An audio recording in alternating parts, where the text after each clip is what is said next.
Mega power star Ram Charan నటించిన ధృవ shooting సైలెంట్గానే అయిపోయిన teaser నుండే తన షైనింగ్ తడాకా చూపిస్తుంది. ఇక ట్రైలర్ అయితే అరుపులే. 5 రోజుల్లోనే 4.5 మిలియన్ వ్యూస్తో ఎక్స్పెక్టేషన్స్ రేంజ్ని చాటుతుంది.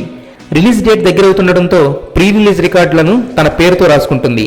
ఇప్పటి వరకు ఓవర్సీస్ మార్కెట్లో వీక్గా ఉన్న రామ్ చరణ్ ధృవతో పీక్లో నుంచోవాలని గట్టి ప్లాన్ వేశాడు.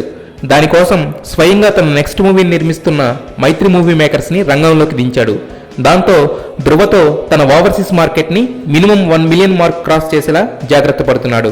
అందుకే టాలీవుడ్ చరిత్రలోనే ఫస్ట్ టైం ఒక తెలుగు సినిమాని 202 స్క్రీన్స్లో ప్రీమియర్ షో వేస్తున్నారు.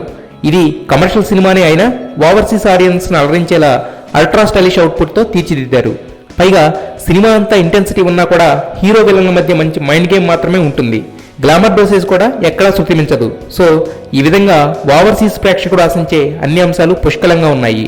సో ఈ రికార్డ్తో తన ఖాతా తెరిచిన ధృవ మినిమం 4-5 అంశాల్లో మిగతా సినిమాల పేరు చెరిపేసి తన పేరు రాసుకోవడం పక్కా అని అర్థం అవుతుంది.